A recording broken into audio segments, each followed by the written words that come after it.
Oh, yeah. No matter what you're dealing with, high noon on Wednesday, you're going to hear that Metallica. You're going to be feeling pretty good about life over the next hour. We welcome you in, and a very good afternoon to you in the TexAgs studio. It is episode number 8 of Looch Bock. I'm Gabe Bock. The source to my immediate left, the one and only, William Liucci. We're live every Wednesday right at this time, texags.com/live, the TexAgs YouTube channel, and we are now officially a podcast. Ooh. Whatever that means. I thought we always were, but I guess officially, because you can search us. Yeah. You can download, you can subscribe, you can rate, you can review, and you can get it right to your mobile device on your preferred podcast platform. Search Looch Bock. Presented by Bock Realty Group, luxury new construction. First-time home buying, investment, real estate, and more. Go to our website, bockrealtygroup.com. Bock Realty Group, turning our experience into your advantage. Billy, good afternoon. How are you? Good, Gabe. It's always nice to sit here and do these. Oh, my gosh. After SEC victories, isn't it? I'm having more fun watching A&M than I've had since Johnny was here, by far. It's funny you say that because I think everyone would agree with that. Yeah, of course. But not a bold statement. But speaking of that time period, yeah, this is the first time since, and one of the only times since I've covered A&M. Mm-hmm. You got to think about, there was a '98 team when I first started that just ground out victories. That's right. Close. And they was close. And they were grinding them out. You never really knew. Of course, as the season started going, you really started believing. But other than 2012, because 13 you had that defense that you knew, man, it just kind of. Yeah. But other than 2012, I just don't remember. I don't remember there hasn't been, including that really, really good team in 2020. Just a team that, so when I'm watching A&M take the field 3 times in the fourth quarter, clinging to a 6-point lead against Auburn, I'm fully confident that they're going to pull it off. Yep. When I watch them locked in a 7-3 game at halftime with Mississippi State, I fully expect A&M to pull away in the second half. When I watch Florida and Lagway dropping dimes up and down the field on 2 of their first 3 possessions. Not panicked, are you? I'm going, this isn't sustainable against this group. And, they're not great teams, but that's an improved Mississippi State team that beat ASU, that took Tennessee to overtime. That's an Auburn team that if you watch the football games has played OU and Georgia much more on their feet than they were able to do with A&M, even though the score all looks kind of similar. It's the unluckiest team in the country. Yeah. And they're better than 3-3. Yeah, but I'm saying if you watch those 3, one team looked significantly better than them. One team was lucky to win. That's Georgia. They would have been down 17-0. Exactly. And then the other team basically cheated to win with the play. So Auburn could be 2-1 in those 3. Yeah, so as I'm watching in the other day, and this is a Florida team that just pummeled Texas, and you look at Miami and how they played Florida. They didn't get off 13 points until there was 4 minutes left in the game.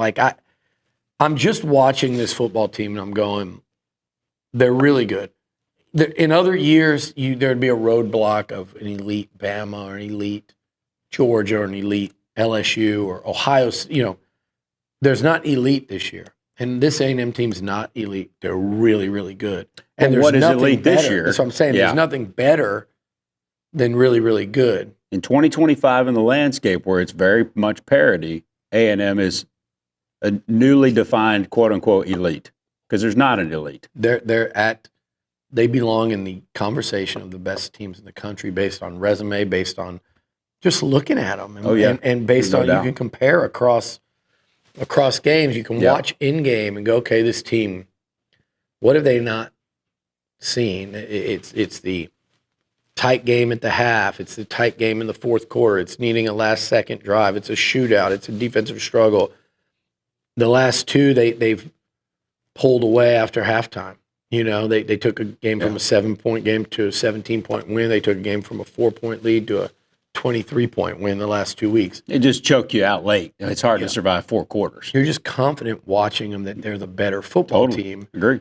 And I look at the schedule, and the road games scare you, including this weekend that we're going to talk a lot about. But I look at the schedule today, and you go, in the remaining 5 SEC teams, who of those 5 are better than A&M? And the answer is no one.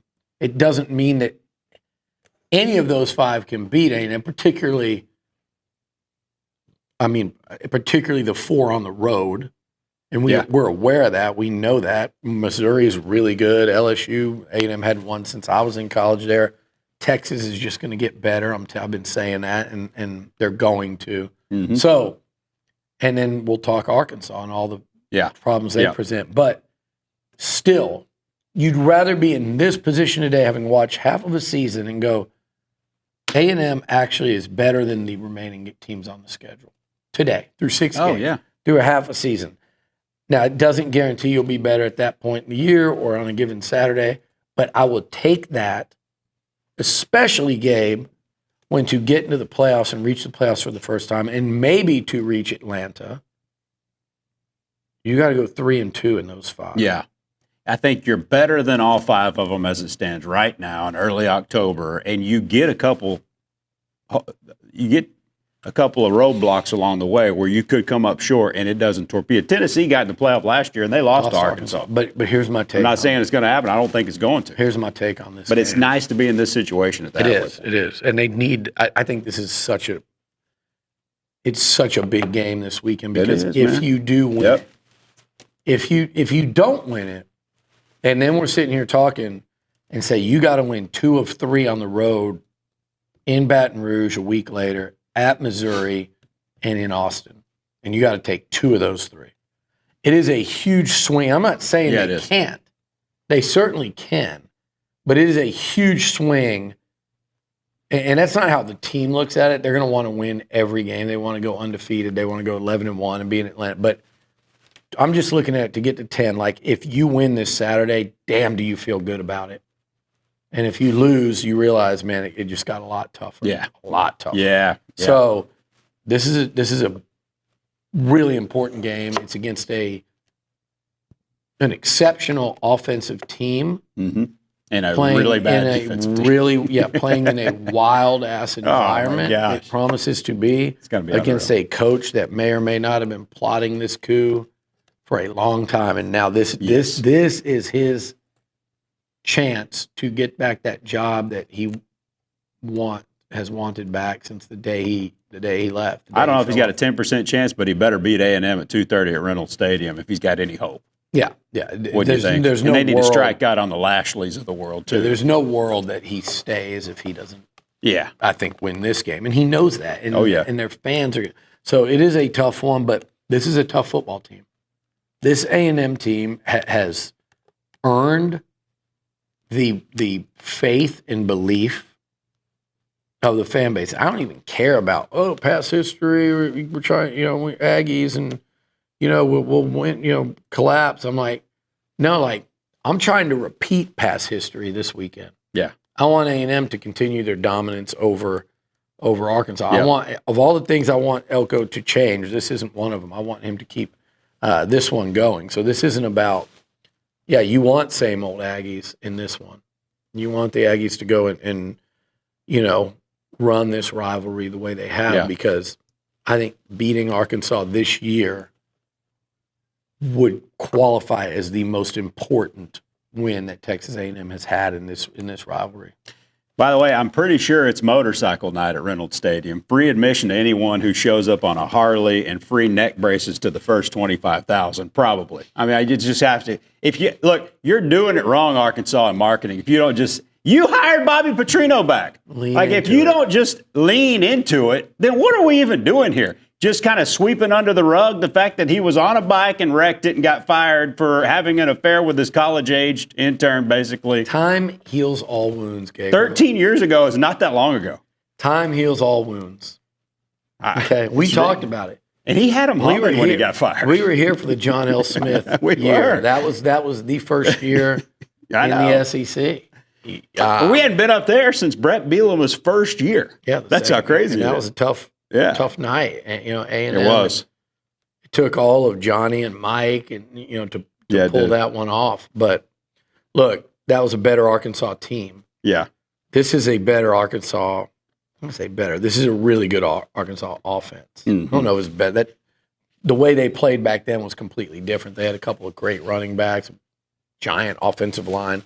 This is different. Oh, for sure. This is all built around this quarterback. And I know they've got a really good running back among the SEC leaders. They've got Omega Blake, that receiver that's a problem. Yeah. He's putting up numbers right there with, Craver and Concepcion. Yeah, he is. And they will attack you down the field. It's going to be really interesting to see how Elko plays it. They will go after man-to-man coverage down the field. I think Tennessee did a lot more zone and kept it in front of them. I don't know. It'll be interesting to see, but look, man, yeah, you have to get to Taylor Green. You have to shake him up. He will turn the ball over. You have to force that. Mm-hmm. And been hit a lot. And you got to hit him. You got to hit him repeatedly. You can't let him get it going. But that is I think it's the best offense. I think it's the best offense A&M's played this year. It's hard to say that with Notre Dame. Yeah.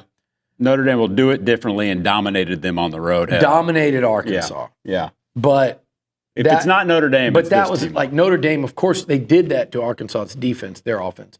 True. Their offense wasn't what stopped Arkansas. That was their defense. So, like, I really like Notre Dame's offense. But as far as big plays go and how they can kind of swing momentum of games and how they're never really out of it, I do think Arkansas, they look so terrible against Notre Dame, but every other game their offense has looked good. Mm-hmm. I don't know what, but they have stalled out at times. There was a stall stretch that cost them the game against Tennessee, and then they tried to they came back late. Yeah. Well, we stalled. They look like we hadn't lost because of it yet. Yeah, but they look well. But I'm saying for like who A&M's what they've got to face this weekend. Yeah, that's what they've got. Mm-hmm. They've got that offense. Yeah, that's right. It looked like they were going to roll over Memphis, and they completely stalled out there, and they ended up losing that game. So they have been completely shut down against Notre Dame, and they've been slowed down significantly at times during some of these football games. So it'll be, but if they hold on to the football, they're 4-2 right now. They beat Ole Miss and they beat Memphis. I mean, they were basically running the clock out against Memphis to kick a field goal, and they were going in to beat Ole Miss. Ole Miss was on the ropes in that one. So looks a lot better. Pittman might still have a job if they. Yeah, well, he Mike would. Washington hadn't fumbled. Yeah, he would if they were sitting there at 4. Yeah, but so they've played well enough, except for one disastrous mistake, to be a pretty good team and probably be sitting maybe even in the top 25 right now. So this is a challenge for the Aggies. But look, A&M has faced a lot of challenges this year, and they're all different. We talked about Mississippi State coming in with this offense and the running game and these deep receivers and total shutdown. What they did should have beaten Tennessee the week before. We saw what Florida did to Texas. They gave Miami all they wanted for 3.5 quarters. We saw. We thought Auburn, this was going to be a real defensive test with DJ Durkin, and they did only score 16. But we watched that game, and this team should have put up 31, 34 points on them. Mm-hmm. They got caught in an unexpected fourth quarter battle against Auburn after a disastrous, game-changing mistake, the near pick 6. Calm, cool, and collected. And then, obviously, what happened in South Bend. So I'm okay with put a challenge in front of this team. That's right. And let them figure it out. They've answered the bell. All right, Liucci's last look back. This might be the last little couple moments closing the book on 34-17 A&M Florida. I mean, it reminded me in some ways of Mississippi State. The defense shaky at the very start, but then Elko and staff, they're making those adjustments, totally shut you down. Cassius Howell becomes a huge storyline. Damian Sanford becomes a huge storyline. Your corner, especially Lee, I thought played well again. You stifled the run game and made the adjustments after the early start. And then offensively, a little disjointed. Great start. 2 quarters of basically nothing, and then closed out when you had to. So, but Gabe, I wouldn't even call it, disjointed. You wouldn't? Okay. No, I mean, you're just. What were they going to do? Score 50?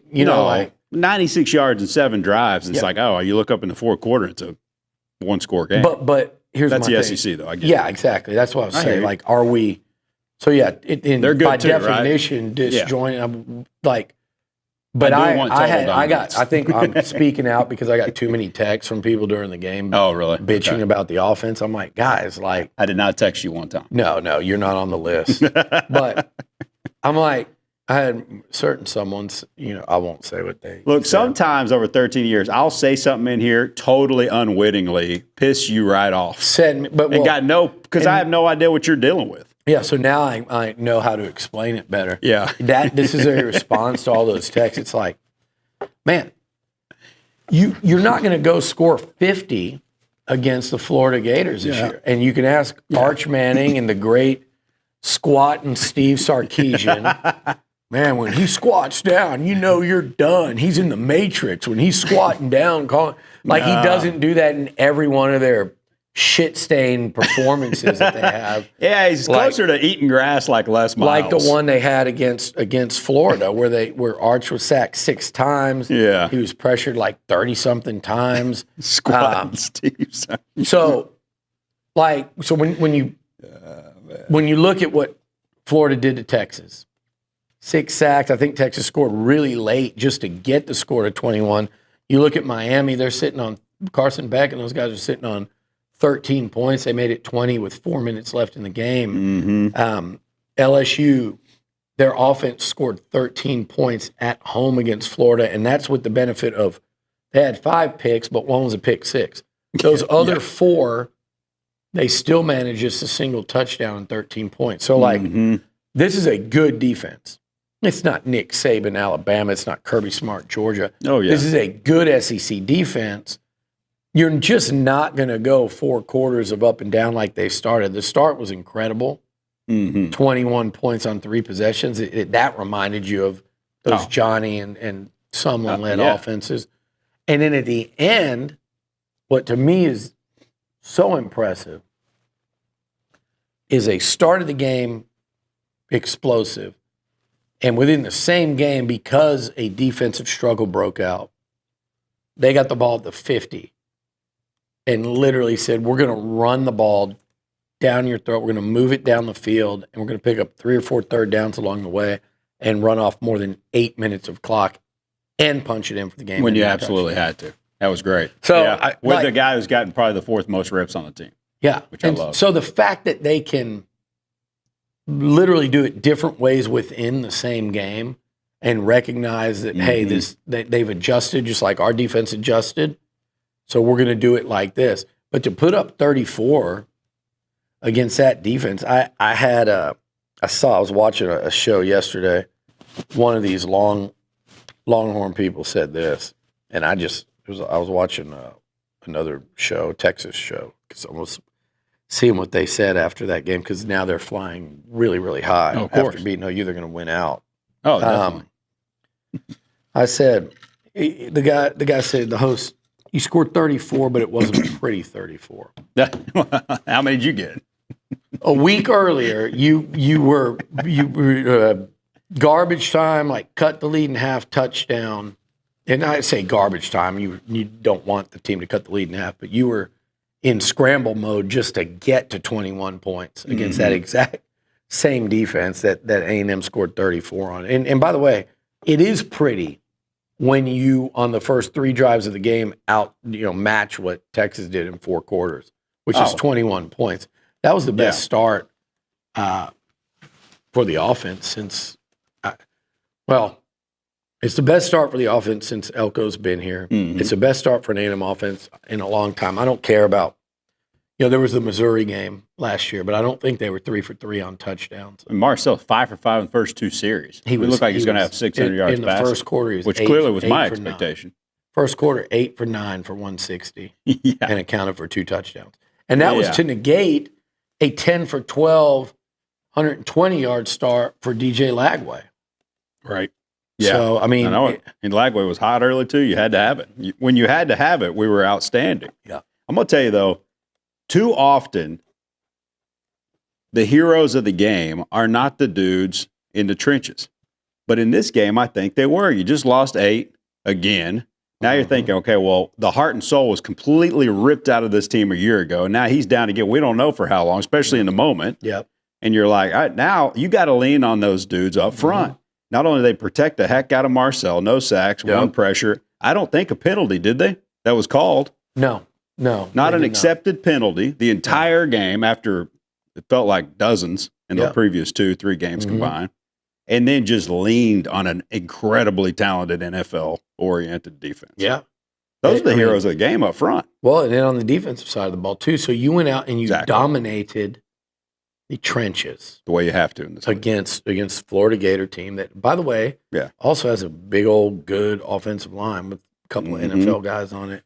But they, Cassius Howell, Albert Regis, Hayes, Hicks, man. Yedem, Sanford and York. Like that defense, they whipped Florida's butts on both lines of scrimmage. So, like, when you watch that game, you go, A&M, okay, really explosive early. Man, look at this offense in 3 drives and 34 points, like you said. But the real story is they line up, and Greg McElroy said this yesterday. He put A&M as his number 1 team in the conference right now, and he said the reason why is the game in this league, it's still a line of scrimmage game.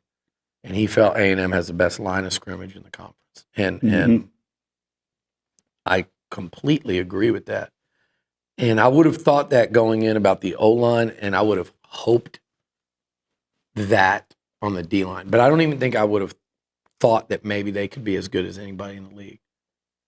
But I think they are. And totally we see the numbers of Cassius Howell rushing, and that's a massive part of it. But then also the way those inside guys are playing, they're just eating up blocks and still making plays as well. They've been really impressive in there. When Miles, Billy, was getting around the edge, all too often inside, there were just holes in rushing lanes, and a Blake Sims type can just run for 15, 20 yards on him when Miles almost had him. Get home or they're getting home, right? Yeah. In this case, it's so bottled up in there, there's no place to go. Yeah. So it is Hal, but he's got help on the other side. Hayes has been playing great. Seriously, he looks like an animal. So he's probably doing some things that aren't showing up on a stat sheet. They had 3 tackles. And then Saturday inside, the inside guys. Yeah. I think they're just doing an incredible job in there, even though they're maybe not accounting for loud plays other than Regis. Yeah. And yet him gets 1 or 2 a game. Again, line of scrimmage game. Yeah. And you look and you say, Texas A&M's O-line won the line of scrimmage against Notre Dame. They did. Yep. I mean, 41 points, Marcel throwing all over the place. They ran solidly. They punched it in inside the 5. They won that one. I think the only time I would say that an opponent, Auburn got after A&M in terms of a pass rush. They had 4 sacks and kind of presented some confusion. But when you watch that game, they didn't physically win the line of scrimmage. No, and that's why Le'Veon Moss ran for 140 yards and the team ran for 207. So we shot ourselves in the foot in that game, offensive line-wise. Right? So 13 penalties, and you literally left a touchdown and 2 field goals at a minimum. It doesn't even count what. But I'm watching the games, and of the 4 games they've played, 8 line of scrimmage battles. Right. I think A&M is they're 7 for 8. Notre Dame, I would say, when they had the ball, won the line of scrimmage against A&M. But that was the first time where I started to get hopeful about this group because it wasn't domination. It's just like, okay, they scored 33. Their running backs combined. You contain them, but they still combined for roughly 150. You didn't. I wouldn't say you won. You won some key plays, 3rd and 1, a couple 4th downs. Yeah. But I think A&M is 7 for 8 in meaningful, in Power 4 games this year in terms of did you win the line of scrimmage battle? While boasting as good a resume as there is in the country. Yeah. So playing real teams. Yeah. A bunch of them, too. Yeah. Hey, what this group is doing on 3rd down, it has to be probably the primary storyline. You're probably hitting it ad nauseum on social media, writing, talking, but it's when you go 1 for 10 defensively on 3rd down, and that raises your SEC or your 10%. overall, your SEC by 2% to 6.1 in league play. You've played more games than you've allowed 3rd or 4th down conversions. All told in 3rd and 4th, it's 3 for 37, 3 for 33 on 3rd. I think Elko is the best in the universe at third medium or better. And he's just showing off right now with a whole bunch of different type of weapons. It's fun to see. Well, it confuses quarterbacks. It causes hesitation. It really is problematic for blocking schemes and offensive linemen. Mm-hmm. It is, as they say, when he's in his bag, oh man, you better win first down, because if you don't, that drive's probably going to be over. If you're behind the sticks on this defense right now, because here's the thing, they've been good in coverage, really good. They can get after the quarterback, like guys can win one-on-ones.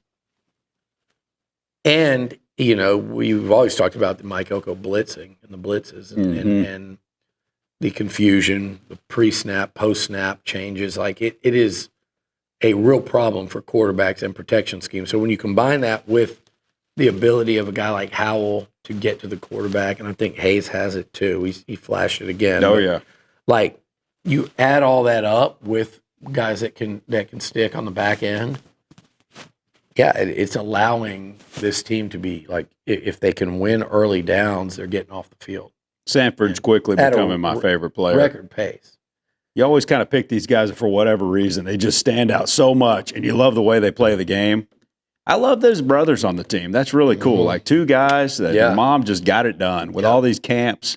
They're not the biggest cats in the world, and then he comes out there. Well, they weren't. Damian wasn't the highest recruited guy. Yeah. Hicks was on that team, and DJ's playing great too. Yeah. He's up there, he's in the trenches there, so he's not, But wow plays left and right from this guy every single game. I'm the conversation is like, rank your guys on the A&M defense like last week, like you said. He's in the conversation when you get it, And look, I don't ever want to not give Torian enough credit, because that dude, he's the heart and soul of what they're doing. I mean, But Damian has been, he is certainly right there. It's him and Cassius as the most disruptive players on the A&M defense, and Damian's doing it all over the field. Like, he made a sensational, I thought it was a corner when I first saw the pilot. You're almost like, what is that corner doing over there? The way he broke up that pass without PI and just diving in opposite hand. I mean, it was textbook pass coverage by a cornerback. And then I don't think he's got any negatives. He's got the pick last week, against Mississippi State, and then the big time sack against Auburn, the tackle for loss where he about clothesline the tail, Auburn running back off, or was that Mississippi State? I think that was State, where that was almost a fumble. He's got Well, what about the forced fumble on the chase? What a play! Oh yeah, that was a massive play in that football game too. You talk about a momentum deal, and just letting everyone know, like, hey, this is going to be our game today. In case you guys thought, we know the scoreboard's closed. This is what we're doing today. Oh yeah. We're flying over to the sideline to make a play, forcing a fumble, and our captain's going to recover it and go throw the ball in the stands, and everyone's going to go nuts. Did he give it to his parents? Yeah, I think that was hilarious. Yeah. He was fired up when he did that. They put him on the big screen for a long time. He's awesome. like, we did it. I gave you a ball. Yeah, it was cool. It's like they had talked about it or something. One day I'm going to throw you a ball. It's so cool. And they're having fun, too. They are. But, man, they are flying around on defense, and they're going to have to do that. Like, look, 2 of these next 3 games, all right, here's the deal with this A&M defense. 2 of these next 3 games, you're playing what are probably 2 of the top 5 offenses in this conference. Is that fair to say? Yeah, it is. You throw A&M in there, I think, mm-hmm. Where Bama's at right now. Yep. These 2. What is it? Maybe Tennessee or Ole Miss, but I don't know if it's Ole Miss. No, they've been struggling. I'm not going to. So if we're having this conversation, I'm not putting them. I wouldn't rank them ahead of Arkansas or Missouri. Yeah, exactly. So I might say Tennessee. Yeah, maybe it's their defense. It's heinous. Yeah, it's going to keep them from winning. I probably would go or Vandy even, but I'd probably go Tennessee. Yeah, Vandy. Vandy's so good on third down; they're just constantly moving the ball. Probably 2 of your 5 best offenses in the league, and the game in between.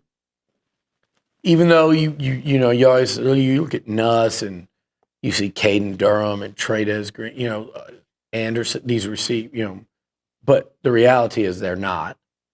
So you're probably going top 5 offense, and in between, you're still likely to be playing in a defensive fist fight on the road.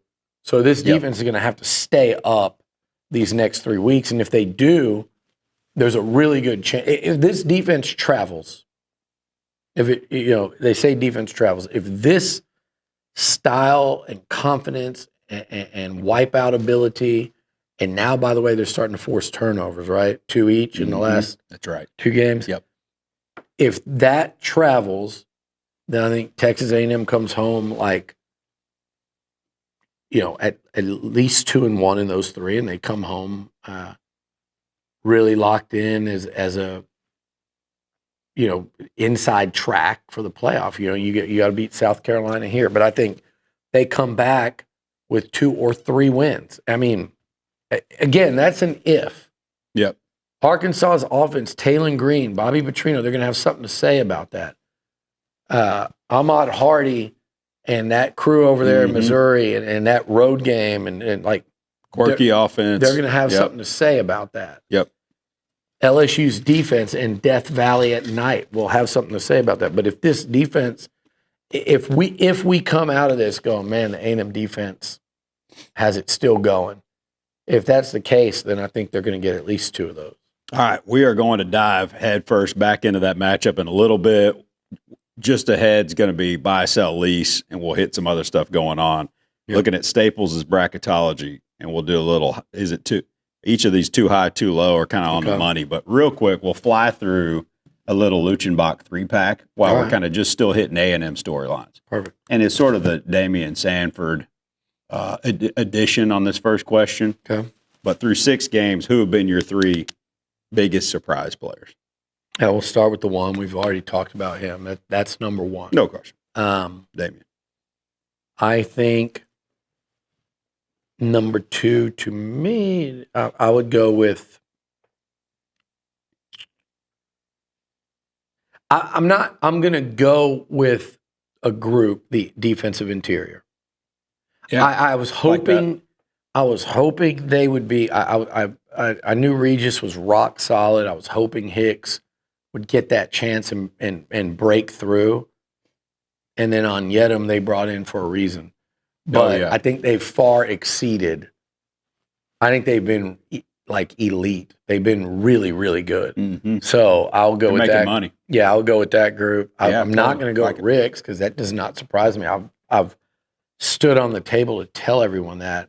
See, I had Rick's because it did surprise me. Yeah, yeah. And because I wasn't listening. You weren't listening. That was the guy that I picked out and said, "Look, it was him." And the second one was probably Marcel. But you know who else I'd say? Honestly,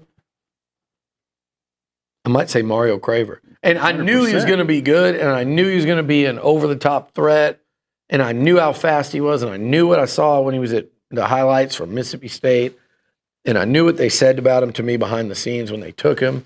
And I knew what I saw, and he's still better than all that. I mean, he is. Yeah. Concepcion is exactly what I thought he was, which is elite. Craver is, I knew he was going to be good. I knew he was going to be impactful. I knew they were way more excited about him than the guy everyone else was worried about, which was Micah Hudson. They were so fired up about Mario Craver, but even with all that said, he's been so good that he's even been a lot better than that. So I would actually say him. That's really I just good. didn't. I wouldn't have thought we'd say that might be the SEC's receiving leader. He might go for 1,200 yards or 200 against Notre Dame, and nobody had first team All-American back there. Yeah, he might be. He's a midseason. He's a top 5 midseason candidate for if the season ended today, he's a Biletnikoff Award finalist. If not winner. Yeah, no doubt. I mean, everyone knows Luigi's second fiddle to Mario, but I always thought going in it's KC and then Mario. Mm-hmm. The fact that you can put them interchangeable. They've been. I don't know who's better. I can't say Mario's clearly better. I'll tell you that much. No, they're both. They're like they're like a sensational 1-2 punch. Yes, and they complement each other, but they're both the same in that they're so explosive and they scare defenses. And when they get the ball, they're a threat to pick up 25 yards, take it to the house every time they touch it. It's fun to watch. It is. All right, through 6 games. Look, no real concerns if we're trying to be a 9-3 team and take one rung up on the ladder from 8-4. But I don't have much concerns. Hey, kicking game's fine. It's a 9-3 kind of kicking game. Penalties are fine. You got a little better. But if we're trying to be the SEC champion and win 11 or 12 games and be a true national title contender, this is level up stuff. What are your 3 biggest concerns moving forward? Well, it is kicker. Yep. And I'm not as down on Bond as some, but like there's enough there to say, hey, he's 8 for 10 inside of 50. Well, he knows his range, right? He's 8 for 10 inside of 50. He missed 3. He's 0 for 3 outside of 50. He had 149 yarder, but so his range. But the miss against Notre Dame was the end of the half outside of his range. But he's missed some kicks in his career that have, it's not like the utmost confidence there. But at the same time, what I said the other day, Randy Bond's made some clutch freaking kicks in his career, including 2 in South Bend that helped you win that game. You're behind by 3, both in the second half. If you don't make it, Notre Dame's got good field position with a chance to go up 10, and their offense is rolling. Those are big-time kicks, and he's made other really important kicks in his career. But I do want to see – I want him – if you're not going to have range over 50, I want you to be pretty much automatic inside. So that's something you need to see, and it's like, okay. And again, let me say, when you're talking about a kicker that's 8 of 10 inside of 50, and we're saying that's one of the primary concerns, that tells you about this team right now. Oh, yeah. As far as penalties, yes, although they had they did one intentional delay a game to punt it. Good point. Two penalties that they didn't want that they were flagging. That's a great step in the right direction. Yep. Maybe Elko's Cabo Fund's working. He's got to buy his own That's trip. the other thing. And I think the third one, and it goes back to what you said when you called the offensive showing like disjointed. My pushback was to everybody else, but it was against a really good defense. Yeah. But just consistency in scoring. Again, like Auburn, you're moving the ball the whole game, but you produced 1 touchdown. Mississippi State, you're moving the ball. You had 1 touchdown right before halftime. Florida, you had those 2 quarters. But again, you're going up against tough defenses. But I think in these next few weeks, this offense has to be like, they don't have to look like the first quarter Florida offense or the Notre Dame but I mean, something like that, something similar to where your offense over the next few weeks has to be on top of their game and like in terms of scoring the points. Yeah. And so that's especially against a team that can't stop air. So you're going to have to do it. And then the red flags can come and by the way, that's how you might have to win against Arkansas or Mizzou, who by the way has a much tougher defense. But you also, that's also a way to put teams away on the road too. It's one thing to say, hey, we might have to win a shootout. Okay. Then if you do, the offense better be locked in and dialed in, even against bad defenses, because you just have to keep. But the other side of that is, man, if this defense, so Missouri, right? Okay, they struggled for a lot of that game to score points against South Carolina, and that ain't last year's South Carolina. And I'm not sitting here sit here and concede that Bama's defense is better than A&M's. I'm certainly not. So, like, that's right. You got issues if too. you go to Columbia and your defense shows up and shows out and your offense is locked in, that's how you win those games like Missouri or Arkansas, like in impressive fashion, like Notre Dame did to the Razorbacks, where it's like, okay, you can score, but our defense is good enough that you're not going to do it every time, but we are. So there's also that. It's not just about, man, you're playing a good offense, you're going to have to score a lot of points to win. Because that's what I thought might happen against Mississippi State. And that wasn't the case at all because they held them to 1 touchdown the whole game. Well, playing off of that, just a quick add-on is you also won't have Moss. And now you got to – and I think it's incumbent upon the quarterback to give you everything. And he's going to give you everything. He's not asked to further piss you off, Billy. He's going to give you everything. He's got dynamic. He's electric. He's an unbelievable leader.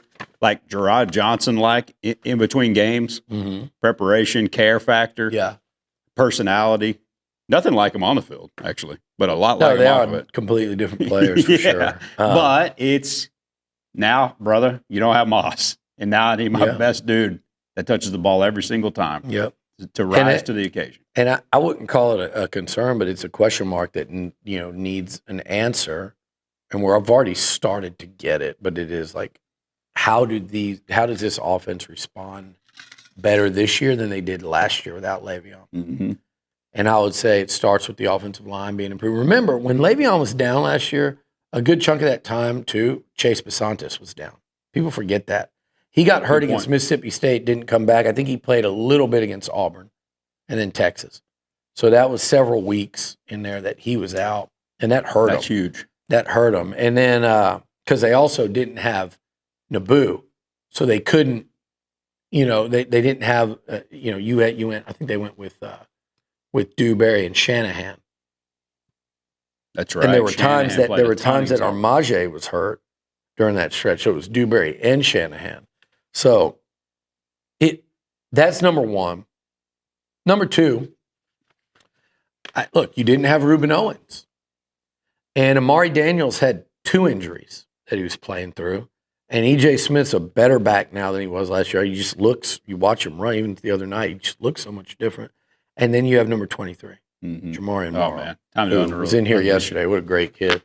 He was really fun to talk to and even more fun to watch play football. I've been saying that day one, Gabe. You have. He showed it each of the last 2 weeks. He's had a big play, but he's a stud. And so I think there's – and oh, by the way, what do those 2 guys mean?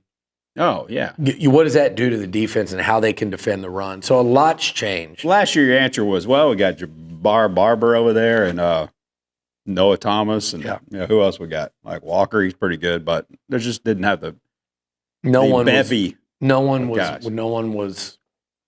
It wasn't like defenses weren't respecting that passing game like they have to now.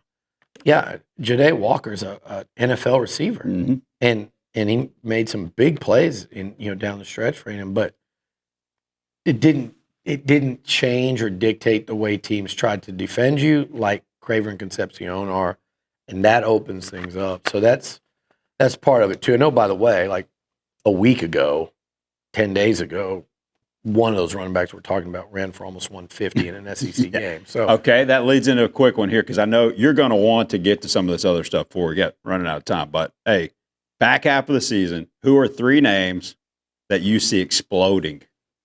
Maybe they hadn't exploded yet. Maybe they have, and they're just going to keep doing what they already have been doing. I would say one of the 2 running backs. Yeah, like I say 2 because I mean like Reuben if he becomes the bell cow, and or I've got my eyes on Morrow. Good, like it. And by the way, 5's going to make big plays because he's going to all of a sudden get a few carries. Watch. He's going to make some explosives with that blocking and that. Amari Daniels does really well. If you're a tired defense, he gets through the wash so quickly and into that secondary that you bring him in he's got fresh legs, he's a problem. And I just like his vision there to find those holes. I do worry. Here's one thing: I do worry about short yardage running because Le'Veon was and is so good at that. My other guys, I would say to go with your. I think Deion Hayes. I think that trend continues, and he continues. Like if you're going to worry about Cassius Howell, 50 is going to be problematic for opposing pass games. And then I would say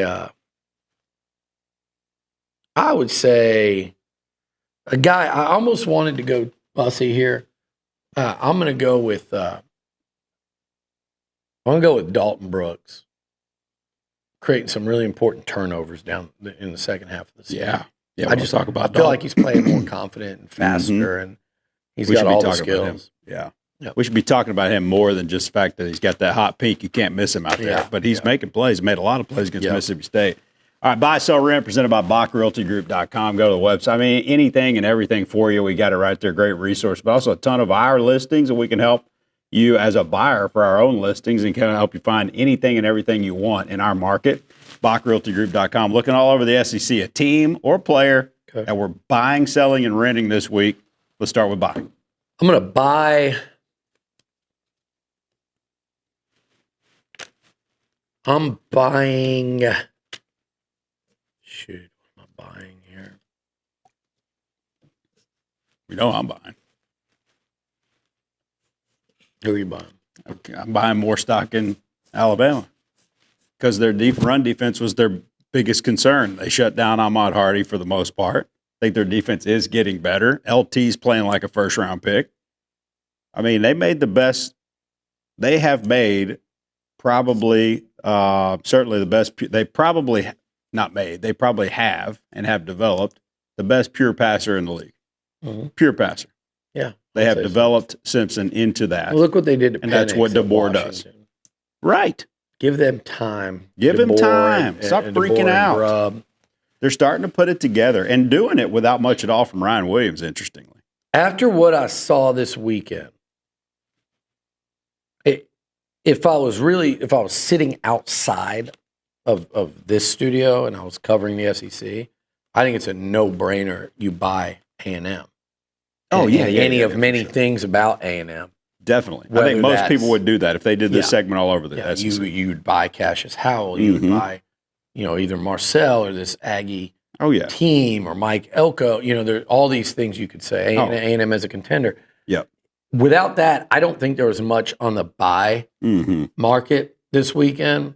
So, I would buy Bama again. I have a question about him, which is, man, Gabe, I'm more impressed with Vandy after watching them in defeat against Bama than I was beforehand. Man, I'm more impressed with Missouri in this defense than I was before. That was in their first loss of the year. What's the common thread? They played Bama.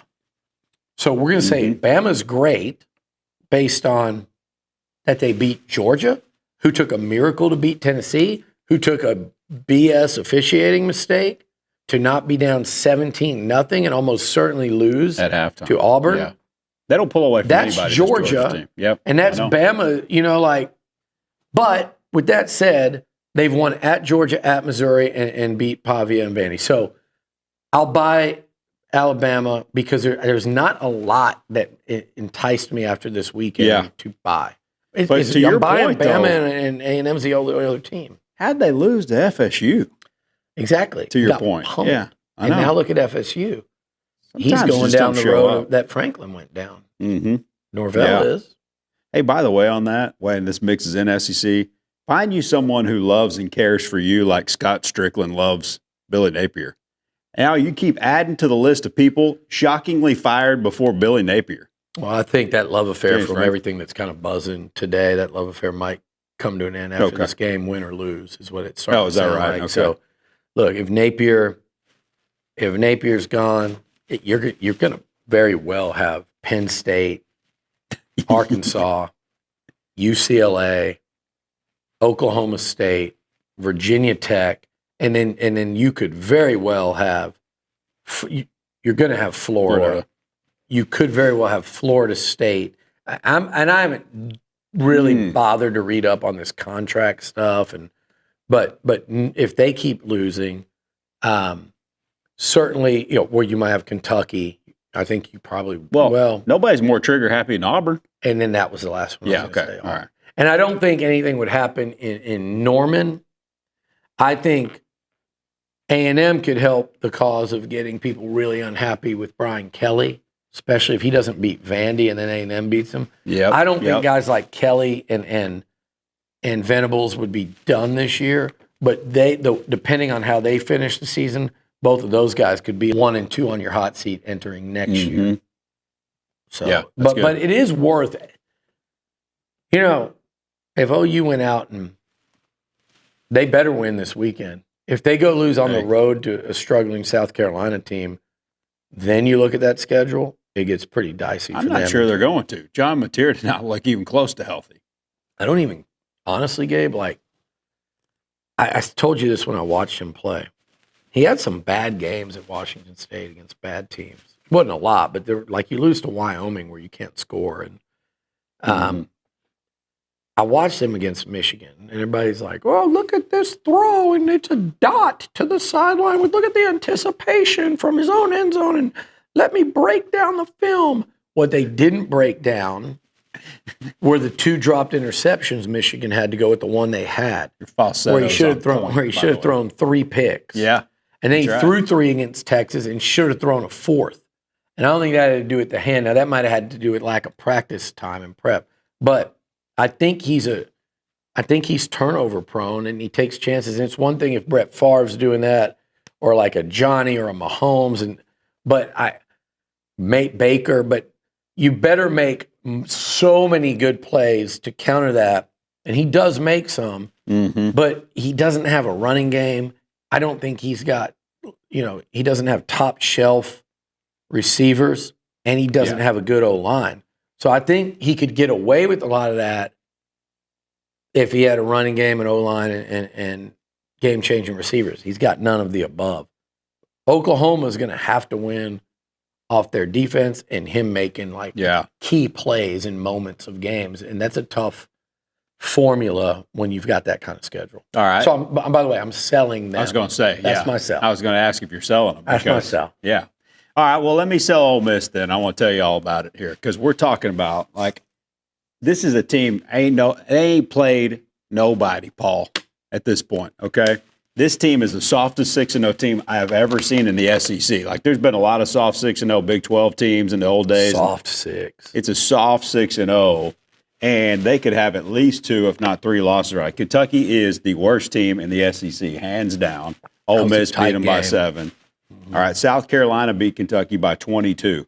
Arkansas is the second worst team in the SEC. I can get dangerous, but Ole Miss beat them at home by 6. They lose to Memphis. And then there's Washington State. You know who beat Washington State by 49? Yeah. Come on. Somebody bad. Who was it? They're not bad. Or no, was it? Who was it? It was North Texas. Yeah, they're bad. Yeah. I don't care. I know that. Okay. I know they're a story. Yeah. Did you see what South Florida did to them? Oh, I know. Yeah. They're not. They're bad if you're going to transitively compare it to an SEC. Yeah, and Morris came from there. By the way, he's a star in the making. He can probably get a big job. Yeah, absolutely. And then UW in the Apple Cup in Pullman. That's who I was thinking. Beats them by 35 points. Yeah. I get there very, very athletic. I'm with you. I'm not. I'm totally selling the Rebels. I'm not debating that one. And I think they know it down there in Oxford too. And you know what? Yeah. Lane knows it. And Lane bitched again about their fans not showing up. Billy Gillespie. This is what you do. You don't want your coach bitching about fans not showing up when you're undefeated and ranked in the top 10. Yep. Especially in football in the Southeastern Conference. I'm just saying. It's a telltale sign. Yeah, he's happy there, but he's not happy when he looks up there and sees people are still outside. Yep. So that's a big something to file away. I'm with you. It's good. My rent. Yeah. I'm renting. I'm going to rent Missouri. Okay. I think they had a nice showing against Bama. I'm sure they're walking around thinking they should have won that game. They played it that tight to where they can say that. We could all argue it. Alabama, I still think, looked better, but yeah, they played it tight enough that they're probably walking around going, we should have had that one. And I think their defense is, they get after you. That environment there is a weird one, especially with that construction going on. But I'm just renting them because they haven't gone away from home yet, and now they've got a loss. Can they go win at Auburn, which they should? But I want to see Mizzou's offense against that Auburn defense in Jordan Hare. Yeah, me too. That's what's interesting. I do think, though, they'll do like A&M did, I would think, because I don't think Auburn's got anything going offensively that can avoid like him getting sacked 6-7 times this week. Yeah, I was going to rent Auburn. I did a 6-7. I wasn't even trying. Yeah, I was going to rent Auburn. And they host Missouri. Missouri coming off the like you said, they played pretty good. But it's interesting. Vegas knows it's only a 1.5 point game. Yeah. 1.5 point spread. Auburn's defense has been really good. Should have beaten Oklahoma. Could have beaten A&M. Hung tough with Georgia. We're another bad call away from being a 17-point, 17-0 on Georgia at home. Like they've been the most unlucky team in the country. Auburn's that close to being like, I don't know, how many games have they played? What's their 6. They're 3-3. 3-3. They're that close to being 5-1. Like a blown call and an illegal play. Yep. From being 5-1 with wins over Oklahoma, Georgia, and Baylor. Not to count a one-score game against A&M. Yeah. So I mean, I'm telling you, I'm just renting. But I think I worry about them quitting. Uh-huh. I worry about Freeze feeling the firing squad closing in on him and that team. There's nothing. He's never done anything that they can hang their hat on. Right. I don't think there's any culture there. I think guys are looking now in their heads thinking, where am I going to be playing next year? Yeah. I think he's wondering, when are they going to fire me? So if they don't win this weekend, I think it's over. All right. You only have time to pick one of these two before we go back to Arkansas. You want to go too high, too low bracketology, or do you want to pick a few games that are interesting this week? You do so many other shows. I don't want you to get bored. Let's do a little quick bracketology. All right, Andy Staples. This is his ranking. We're going to go 1 to 12 quick. You think it's too high, too low, or on the money? He's got Ohio State first. Fine. Good with that? Yeah. He's got Miami second. Fine. He's got Indiana 3. Fine. Good with that? Okay. Look. They've earned it. Yeah, they have. Here's the thing. I would put A&M 3. Me too. So I'll say not fine. I'll put A&M 3. We've talked all the reasons why. Mm-hmm.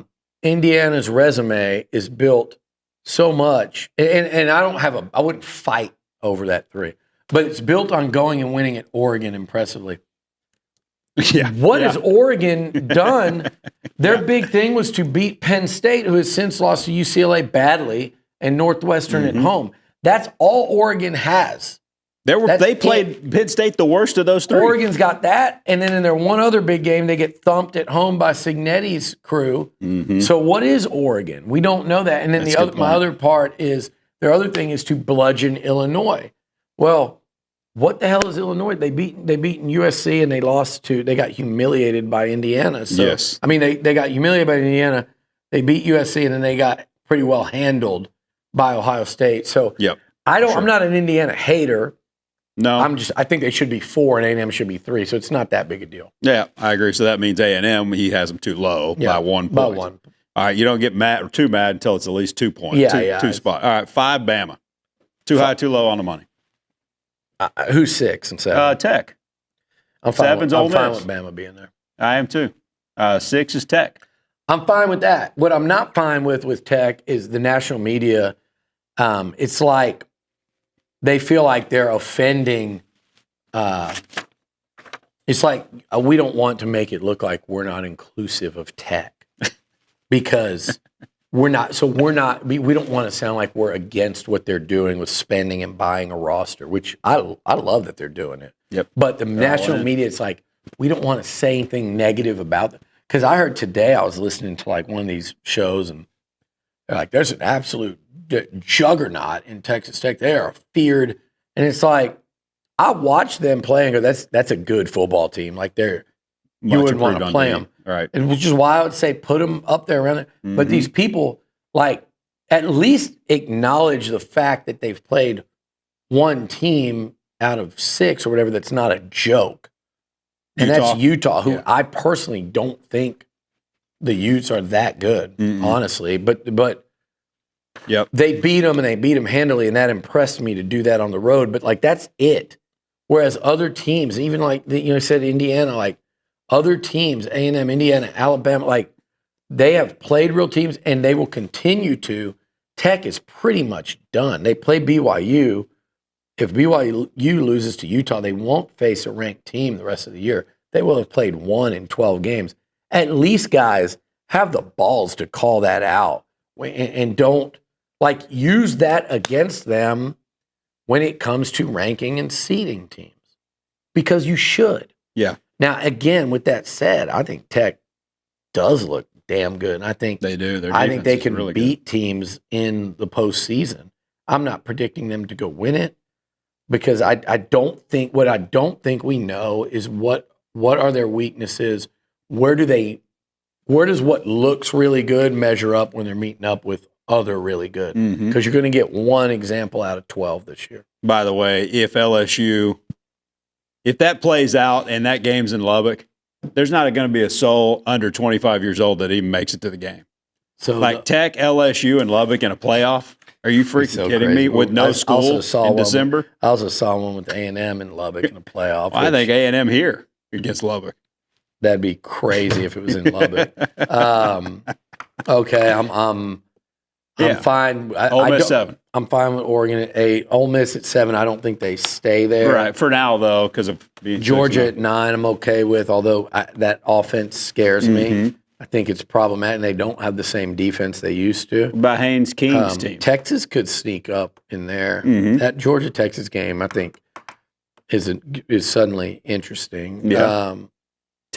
Georgia Tech. I think 10. Georgia Tech. Yes, I'm buying that. Okay. That bottom end of the playoff. They need to get by Duke. They do, and I think they will. Okay. And even if they don't, they still may appear in the ACC title game, and they could win that. They will. They will. You think they'll win it? They'll win the ACC and beat Miami? No, they'll get into the ACC, and they may be the second ACC team in the playoff. And I predict that. I have since a few weeks ago. I started to feel that.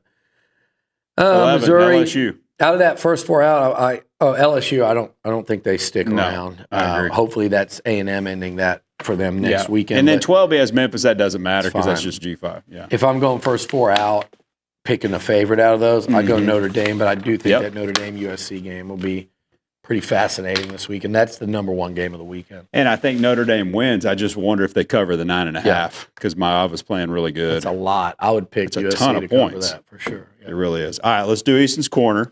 And after that, we'll kind of dive back in this matchup real quick and then wrap it up. Yeah. All right, Easton's Corner here. He turned 13 this past Sunday. So there you go. Here's his take on Florida and a very random, fun question for Billy about Arkansas. Officially a teen. This is Easton's Corner, and we're 6-0 ranked 4 in the country. Coming off that Florida week, the things that I saw and was nice that we finally did was Marcel's deep ball in the first play of the game, to Mario Craver. That was great to see because I haven't seen him complete a deep ball like that this whole season. I mean, he completed that one, a couple, against Notre Dame, one to KC. I think he completed one to either Moss or Owens, but it wasn't that deep. That was a 67-yard pass to Mario Craver. And right off the bat, 8-yard run, touchdown. This game, I thought we were about to score 50 each at the start of this game. 14 points in the first quarter for each team, right? And then 3 points for the rest of the 3 quarters for Florida. Our defense just needed to find a way to lock in at the next 3 quarters because I feel like that's kind of what we need to do because they changed their whole game plan. I mean, if you look at the Texas game and then our game, it was totally different. They were throwing deep balls like crazy against Texas. They didn't really throw any deep balls against us. Dallas Wilson did really good in the first quarter, and I feel like he didn't do the best in the rest. Yeah, he had 3 catches for 20 yards and a touchdown. I feel like that was all in the first quarter. Desrix was on him. He didn't do that good in the first quarter, but the rest of the 3 quarters, he was good. Will Lee, that was nice to see. Sanford had another great game. Cassius Howe had another sack. Torian York had another decent game. Ratcliffe, I feel like, had a good game. I thought, because usually he's been throwing the ball up, but Lagway's been throwing the ball up. I thought we would get the 2 turnovers off of interceptions, but we got them off of fumbles. That was kind of interesting. And my question for you, Billy, is the Woo Pig Suey, is that the weirdest tradition in all of SEC, if not the country, for Arkansas? There you go. That's a great question. Calling the Hogs, is it the weirdest tradition? It's a great question because A&M gets so much crap. They get so much crap for yell practice and everything that we do. It seems like, and I'm like, and I like the whoop. Like that's it is weird, and that's what's cool about it. Like I don't understand people that get bothered by the yell leaders and what they do and the gestures and the staccato like joke telling and the dorky jokes, the intentionally dorky jokes and all that, which flies over people's heads that don't understand it. We're not trying to be weird. Cool. It is weird. It's fun, and it's like it's college football. It's college sports. I mean, it's who he is. So it is really weird, and it's just like when A&M does like when you get a bunch of people like in a press conference going, woo, pigs. And it's like a bunch of old people and sport coats. And it's the same thing as when they go and do yell practice and a new coach arrives and they're doing the war hymn and they were in their suits. They're acting like they know the words. A bunch of men in suits doing, it's all weird. It's spectacularly weird, and that's what's fun about it. All right, Billy. In the category in this game of something's got to give, Arkansas is number 2 in the SEC behind Vandy and number 3 in third down conversion rate in the entire country, number 3. Meanwhile, of course, we know who's number 1 defensively. A&M, it's 20.7, but it's a lot better than that in the last 3 games. Yeah. It's 3 for 30. It's 2 for 33 in SEC play third down. That's going to be a fun one to watch. I think the key probably is 3rd and 4. Maybe they do have a little bit of advantage, but get them in those long situations. Yeah, that's the key. It's early downs, and that's where A&M's at. And Arkansas is tough on early downs because they will chunk it over your head. So you gotta respect that. And then they've got a really good big running back. And Taylor Green's I think he's the toughest dual threat to stop in the league in terms of what he can actually do as a runner and then sit back there and throw it or roll him out, and he's a problem. So A&M handled him very well last season. They did a great job of stopping him, and that was with the worst defense. But I think they're feeling it a little more offensively this year. Arkansas is. I think they kind of understand who they are and what they do well better in year 2 under Petrino. So I think it's their toughest. I think it's their toughest test. It's certainly since Notre Dame in the opener, but they're facing a far more experienced quarterback than they did in C.J. Carr. So I would say it's their toughest test yet in terms of just stopping the opposing offense. So again, but look, they're going out there confident and believing in what they're doing. Yeah. And if you're going to start me off there, I'll take it. All right. Defensively, Arkansas has been the worst defense in the SEC, hands down. Look, they're dead last in total D, dead last in scoring, dead last in run. They're 15th in pass defense. Shelby Metcalf would say you spend too much time focused on pass defense. You're 15th, but the rest of them are 16th. Like the guy that had 5 Fs and a D. He's like, well, you're focused on chemistry too much. That's funny. You got to focus on the rest of them. But and they're also dead last in third down D and 14th in red zone.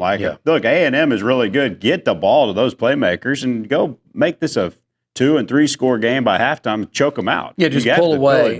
Pull away over the course of a football game. But because there is one unit on the field that has been bad this year, right? That's their defense. They've been bad. Do they even have any coaches left? 2 really good offenses. It's 1 really good defense. And it's 1. Now, that's the one thing that you do is like you haven't seen a ton of this new staff and this new defense. So they're probably going to be evolving, throw some things at you that you're not used to. And maybe by the end of the year they are a respectable defense.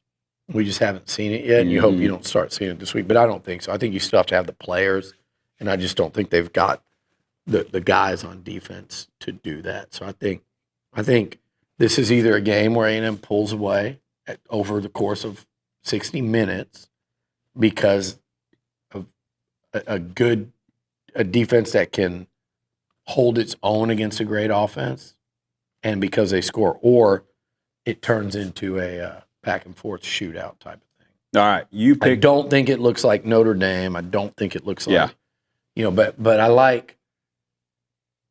look, A&M's going in there. You you take the team that's been the better football team. I know there's a lot of reasons there's a lot of things to scare you about this football game. Yep. But you go with the team that's been the best team. I think both think game's going to win this game. They're the better team. Go up there and get it done. We just don't quite know how. Crazy. They're all going to brush their teeth and get ready for it. But let me tell you this: confidence in a cover. If it's sitting there kind of in that, 7.5, just like Florida. Confidence to go up there and win by 2 scores. I wouldn't bet it. Yeah. I would just pick other bets. I wouldn't be overly confident. I also could see it. Yeah. Certainly could see it, but I wouldn't. It's too many weird variables. But if you said, are you picking them to cover 7.5 or not, I would probably say yes. All right. Episode 8, ladies and gentlemen, in the books. Meet us right back here next week, TexAgs.com/live, TexAgs YouTube, and then download, subscribe, rate, and review.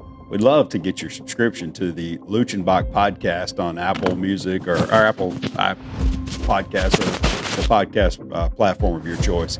Aggies and Razorbacks Saturday, 2:30 in Fayetteville. Gig 'em. Let the good times roll. Right back at it to break that down. Look ahead to a trip to Baton Rouge next week.